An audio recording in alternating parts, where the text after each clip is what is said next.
Hey Luminary, the Virgo New Moon happens on September 2nd, and it's easy to get caught up in the heaviness of Virgo analysis paralysis and the pursuit of perfection. But Virgo's true gift is wholeness and coherence. In this episode, I want to share how you can set an intention of a new cycle of taking action with coherence, aligning your mind, body, and spirit to keep your eye on your path in your life and leadership. If you're a subscriber, thank you for joining me again. And if you're new here, welcome to Star Powered. I'm Leslie Tagorda, your host, a multiracial, multifaceted professional musician turned web designer turned astrologer. Astrology helped me overcome an identity crisis by revealing my star powered strengths. Now I use these strengths to guide healers, entrepreneurs, and change makers like you in making your mark through astrology. Hello, friends. I am so excited about this upcoming Virgo new moon. Virgo is like one of those energies that I find myself reframing and reformatting for clients quite a bit. Maybe my top is like Scorpio, Gemini, Cancer, and then maybe Virgo. Virgo's like in the top three or top four. And there's good reason, right? Because Virgo can get super, super heavy, not because it's an earth sign, because we think, especially if you have a lot of Virgo energy, there's this need to like work hard and perfect everything and like be diligent and have discipline and be practical and have like data and analysis. And I'm like, oh my God, just even talking about it just like makes my freaking head hurt. But what I love doing is reinventing Virgo. And when I think about reinventing Virgo, I want to think about wholeness instead of perfection, right? Because ultimately, when we're trying to make perfect, we feel like we're not enough, that we're broken, or there's pieces that are missing. But what if you're already whole? What if you are already perfect? What if you're supposed to be broken? Like Rumi says, where we have cracks is where the light comes in. Where we have fear, where we have shame, where we have doubt, those shadows hold the keys of us learning deeper and shining more brightly as we work through them. So instead of perfection, we have wholeness. Of course, in traditional astrology, Virgo in like the sixth house is really related to like illness and dis-ease. And what if Virgo isn't about dis-ease and illness? What if it's about wellness as well as ease? Of course, when we think about Pisces on the other side, we get into the ease and things like that. But hey, Virgo can be easy too. Now, we think about hard work, but hard work gets a bad rap. What if we're putting diligent work and effort into something through practice because we enjoy returning and reiterating? What if hard work isn't hard work, but practice that becomes reiterative, that makes us so much better? And what if instead of like those heavy routines, we then come to ritual, where we have these routines and these practices, but with intention. Of course, we all know that Virgo is service to others, but when I've worked with my clients, that this idea of service to others really sounds like servitude. I'm like, really? Is that what you're doing? So starting to notice in your own life and your own work and your own leadership where you start to like pour in the people pleasing and put everybody's needs above yours, then you know that you're in servitude and not in the practice of service to others. The other thing that I want to reframe and reinvent about this Virgo energy is that when we think about Virgo to be able to categorize and organize, it takes a lot of compartmentalization. And when we are separating everything to categorize things, we're absolutely missing how everything is integrated. And this is a real big problem in so many of the systems in our lives, whether this be the healthcare system or the education system.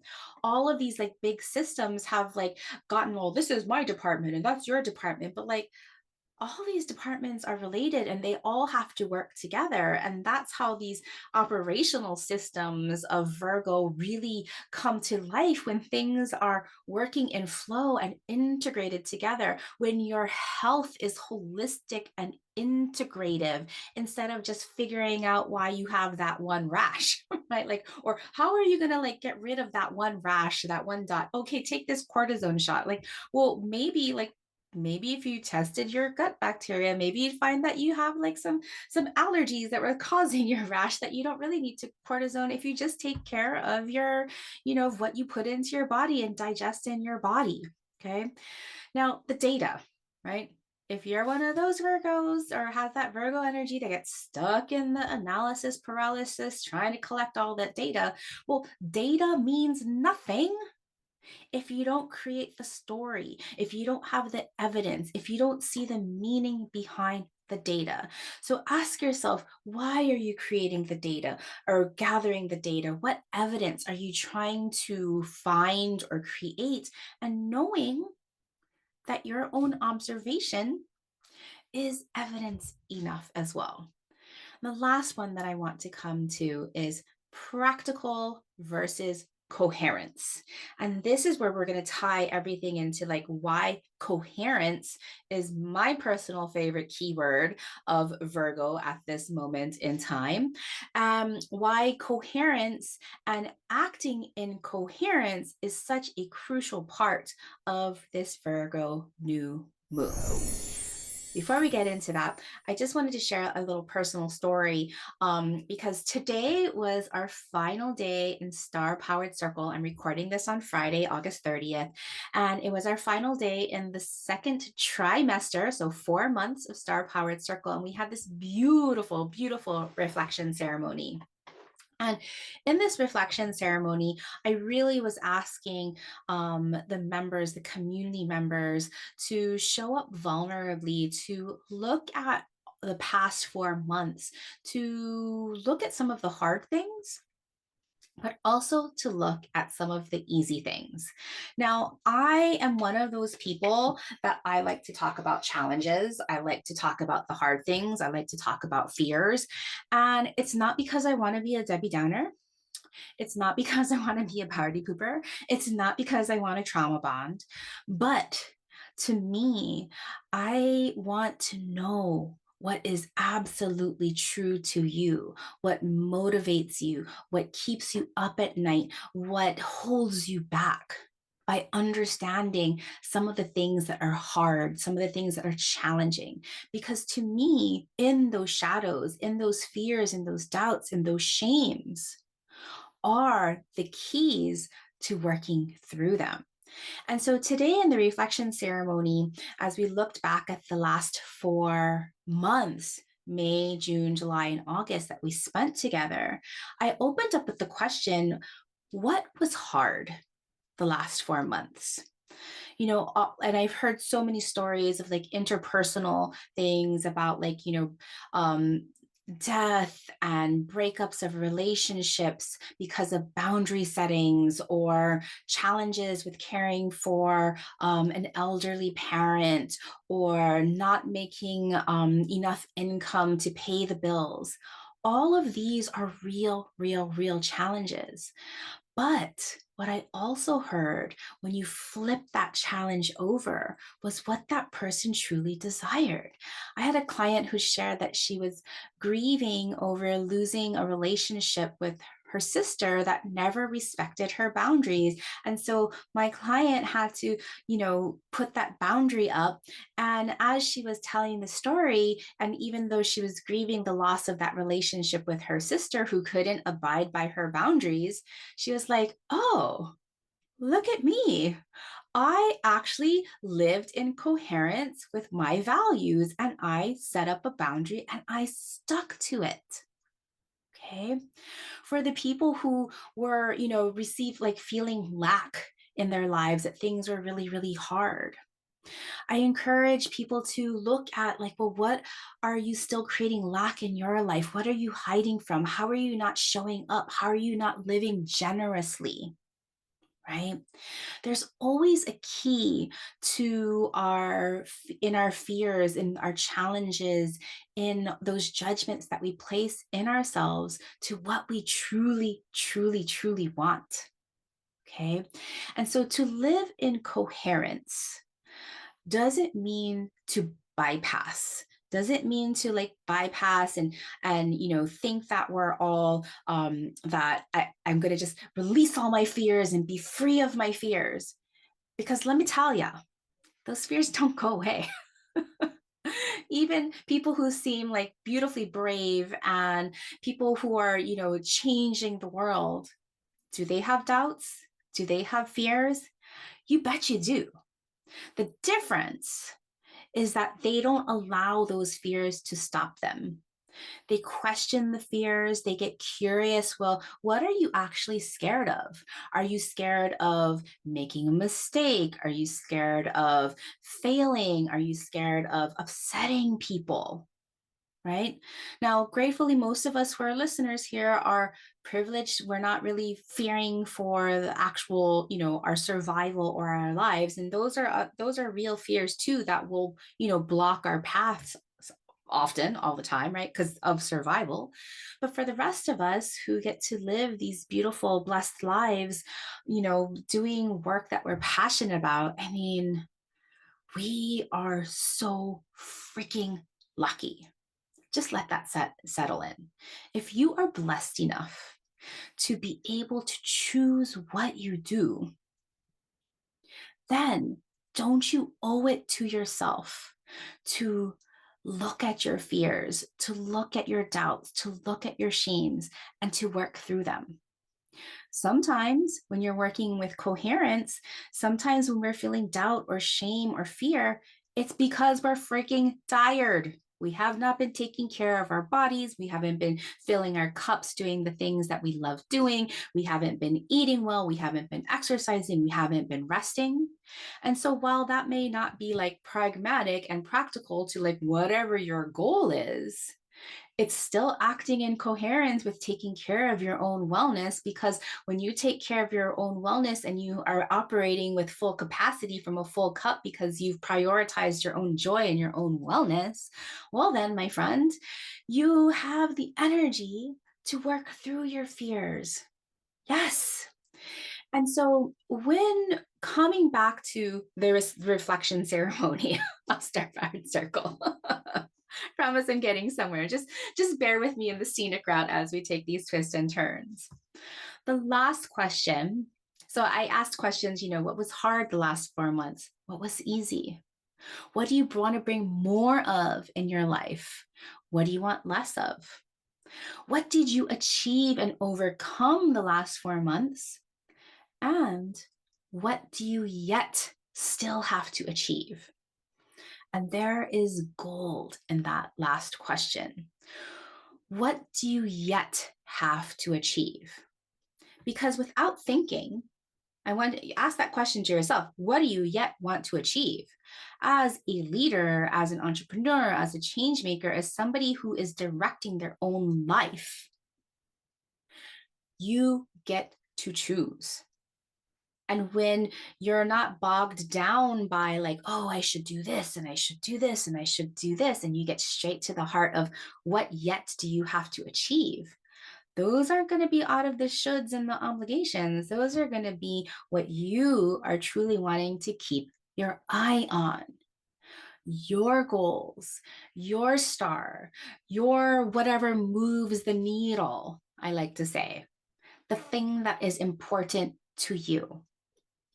And I ask that question, and I ask you that question too, because if you think about it, what you still yet have to achieve is the seed of your Virgo new moon intention. Because when we think about this theme, to take action with coherence means this is what I still want to achieve. I haven't yet achieved it. And I have to put this and make this the apple of my eye, keep my eye on this achievement, and act with coherence, meaning taking action that is aligned mind, body, spirit, Virgo, right? mind, body, spirit, coherent action towards that goal. Okay.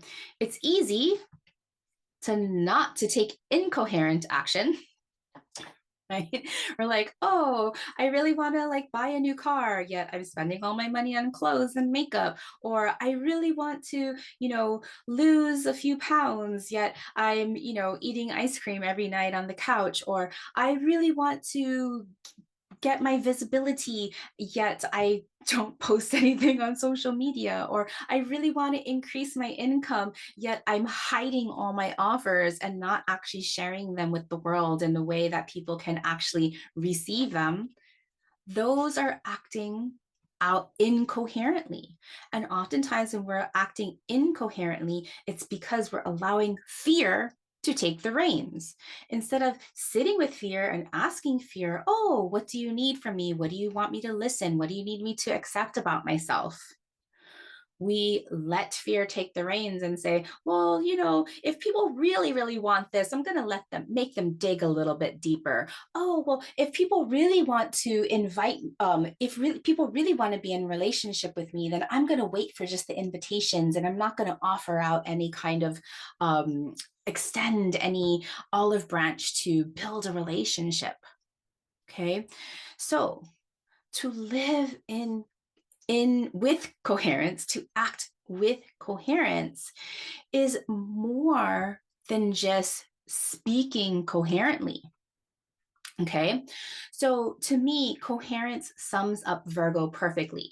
By the dictionary definition, coherence means the quality of being logical and consistent. Boring. You might describe a coherent person as being clear on and understandable. Yes, that's the Gemini version of coherence, right? Because maybe Mercury is the planet of coherence. We'll have to play with that. But Virgo is the earth sign taking action, and with Gemini, Mercury rules Gemini too. It's about speaking to. Okay. But while a person that is incoherent might be someone who expresses themselves in confusing and unclear ways. Now, when I expand upon coherence being understandable at large by your community or by the universe, not just by the next person that you're speaking with, it's not only about what you say, but it's also about what you do. So if Virgo is ruled by Mercury, just like Gemini is ruled by Mercury, Mercury translates messages many different ways. Sometimes it's words, sometimes it's vibes. Like I have that Pisces Mercury. Who would know that Pisces Mercury can actually speak coherently? Sometimes it's body language, and it's always action. Virgo is about taking action through your daily routines, through your practices of being of service, taking care of your mental, emotional, physical, spiritual, social well-being that is in accordance with what you want. To tell the universe what you desire, whether it's more visibility, money, love, connection, impact, is not by simply wishing it and intending it because I wrote it in my journal. Yes, that's a start, but taking coherent action towards what you desire. If there's no action backing up that wish, backing up what you wrote in that journal, I'm sorry, it's not going to happen. I catch myself too taking not taking coherent action, of course, right? Maybe you do too. It's okay, because now at this time, instead of judging ourselves, oh, there I did it again, oops, I did it again. No. It's like, okay, I did it again. I'm not judging myself. I'm going to catch myself next time. I'm going to catch myself faster next time. I'm going to catch myself faster next time, until we make those gradual step by step progress. And all of a sudden, we have a new habit. Okay. So we're taking the judgment out of the fear, out of the shame, out of the mistakes, out of the doubt, out of the life challenges. Because this is why Virgo teaches us wholeness. Again, that reminder, we'll never be free of fear, shame, doubt, or challenge. These shadows hold the key to what you and I need to learn about ourselves. To be coherent in life and leadership, is to get curious with your shadows without judgment, to hear what they want you to learn. To be coherent is to make tiny adjustments in your actions, recognizing maladaptive habits and behaviors and choosing a different way, a little at a time, little by little, starting to move towards what you want, little by little, recognizing old fears that remind you to choose a different response, a response that is aligned to what you want. To be a leader is to take aim to go where you want to go. To be a leader requires inner strength and power to live a life of wholeness, wellness, and integration. If we're not powerful, we're always running away from the things that we think make us broken instead of embracing the things that are less than perfect to say, like, I'm whole just the way I am. There's no such thing as separating work and life, business and personal, hard and easy. It's the whole shebang, my friend. This is life. This is leadership. Remember, to be a leader is to keep your eye on your path. In Hawaiian, my favorite word is maka'ala, meaning keep your eye on your path. Your path is what you want, and how you travel that path is your star-powered approach, is your coherence, is you working through obstacles that you will face and keep on going. It is what makes you a leader. Coherence may sometimes be taking a break or taking a vacation or letting go of something that is no longer yours without judgment. So, luminary, how are you going to keep your eye on your path this new moon? And how are you going to really take aligned, coherent action towards what you want? Okay, let's talk a little bit of the astrology of the new moon, and I'll give you some prompts because if you've been working with me for a little while, you know that I love to hear what these different aspects are asking of us. So we have this new moon at 11 degrees of Virgo. This chart is cast from where I live in San Francisco, happens at September 2nd, 6:56 p.m. New moon is not really making too many aspects.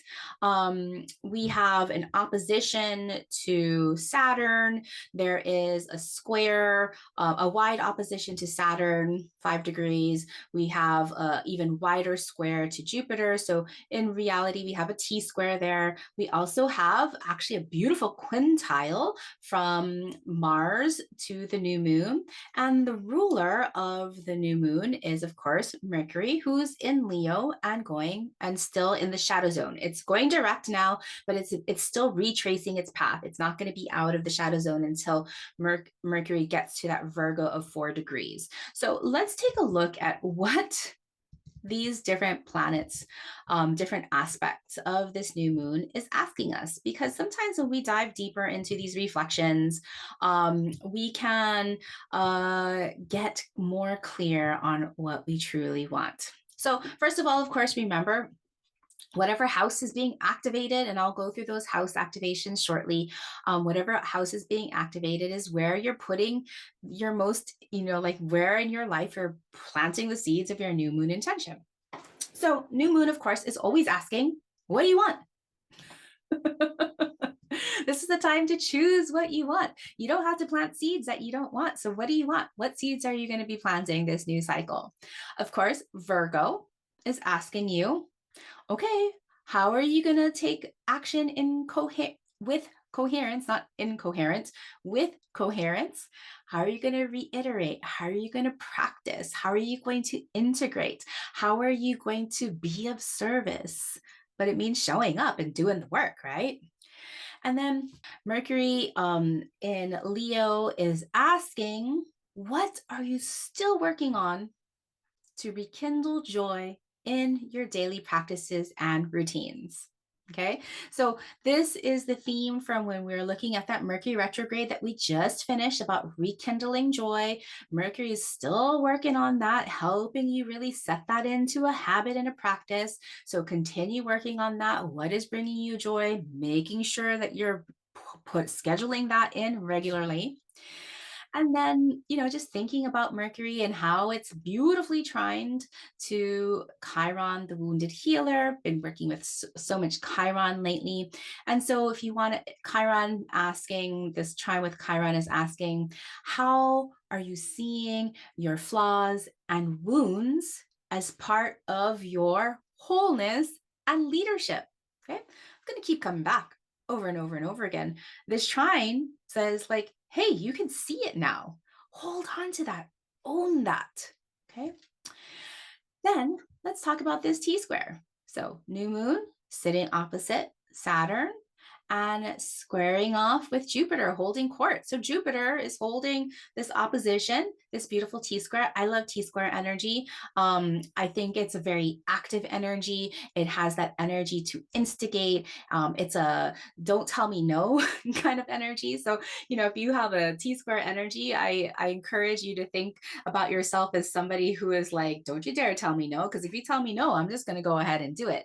That's the kind of energy that T square to me has. I don't see it as heavy and dark. I see it as awesome. And so with Jupiter expansion, Saturn mastery and boundaries, this T square is saying what boundaries and expansions will you harness to accelerate your progress on your path, right? Not taking no for an answer. Okay, so what boundaries and beliefs and expansions, both contraction and expansion, will you harness to not take no for an answer when it comes to working on your path? And then lastly, this quintile to Mars. I don't often work with quintiles, but this one was so cute.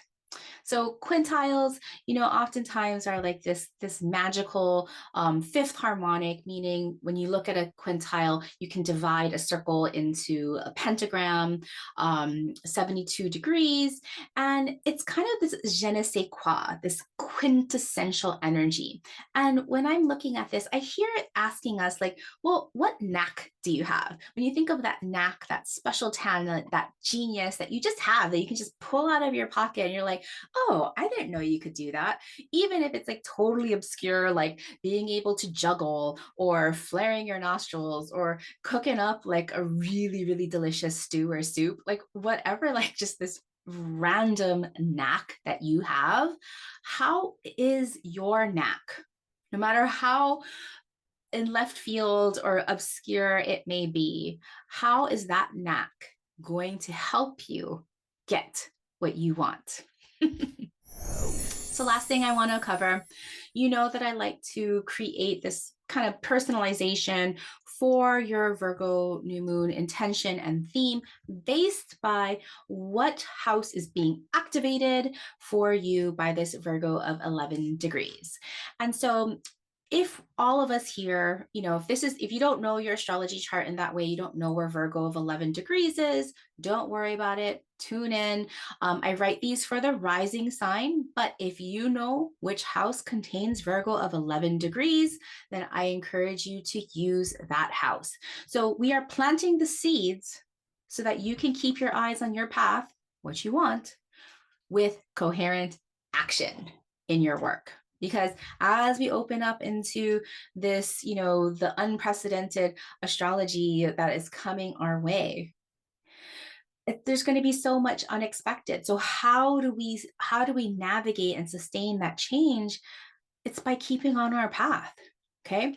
So if you have an Aries rising or have this in your sixth, a Virgo of 11 degrees in your sixth house, you are planting the seeds to keep your eyes on your path with coherent action in your works and leadership's effective and daily routines for wellness and service.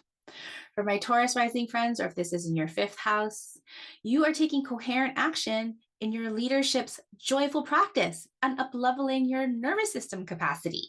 So if you've been stressing out lately, and I'm sure if you're a Taurus, you've been stressing out lately because of Uranus there still sitting in Taurus, well, it's time to up-level your nervous system capacity by prioritizing your joy.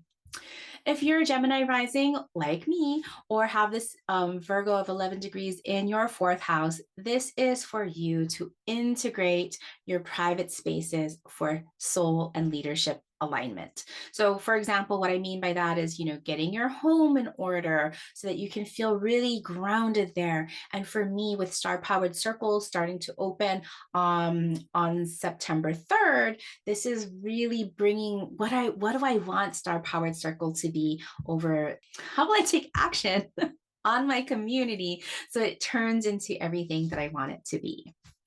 For my Cancer friends, or if you have this in your third house, the new moon in your third house, this is you taking action, coherent action on step-by-step processes that transform your communications. It's really time to step up to the plate and communicate more regularly. For my Leo rising friends, or if you have this in the new moon in the second house, this is for you to take coherent action on your values, your holistic values. Are you taking action? Are you investing in? Are you creating things that are in accordance to your values? For my Virgo rising friends, or if this new moon is activating your first house, of course, this is about your brand, your leadership, your role. How are you this role model that is able to be recognized by your people? So this is your call. Start showing up wherever you are needed. Be there. For my Libra rising friends, or if the new moon is activating your 12th house, your coherent action is unfinished business, okay? Because all this unfinished business has been hanging over you and it has been preventing forward action. So the things that need to get done that you've been avoiding, take care of it. For my Scorpio rising friends, or if the new moon is activating your 11th house, this is about your social impact and values that is probably environmentally or wellness oriented. Okay, work on that. Take action on this larger social impact and social values, because this is also going to call in your communities and people. For my Sagittarius rising friends, or if you have the new moon and activating your 10th house, this is taking action dedicated to your mastery and your mission. Think about your offers, think about your business model, think about the expertise and the reputation that you want to leave behind. How are you taking coherent action towards that? For my Aquarius rising friends, or if your 8th house is being activated by this new moon, this is your time, similar to that 12th house of unfinished business, is to just get rid of things that are no longer necessary. Take action on closing things down. What do you no longer need? What do you don't want? What do you want less of? Let it go. Eliminate it. And lastly, for my Pisces rising friends, or if you have this new moon activating your 7th house, this is about taking action on creating partnerships, to building your relationships with other practitioners so that you all can be of greater service. All right, my friends, it's been such a joy to talk about this new moon. You know that new moons are my jam. If you want to participate in this upcoming new moon ceremony, which also happens to be the opening kickoff ceremony for Star Powered Circle Trimester 3 2024, it's not too late. Head on over to my website, starpowered.com/circle, and you still have time to sign up. We have the most amazing community. The people in this community, we show up with vulnerability and bravery and courage. And there are people who are transitioning from employment to working for themselves, people that are transitioning to doing bigger things in their businesses, people who are executives, all kinds of people. But the common denominator is that we're all here to change the world. We're all here to tap into our star-powered leadership, and we all love astrology. All right, my friends, thank you for joining me for this episode of Star Powered. I would love to hear what your thoughts are. If you're still listening to this, please let me know in the comments if you're listening on YouTube of what you think and what you want to hear more of. All right, talk to you soon. As a human design projector, my energy shines more brightly because of people like you who share my work. If you enjoy this podcast and want to help build a movement of innovative astrology and leadership and spark the intuitive revolution, please rate and review this podcast on Apple Podcasts, or better yet, share this podcast with your change-making besties. We will all shine brighter together as we create the future we want to see.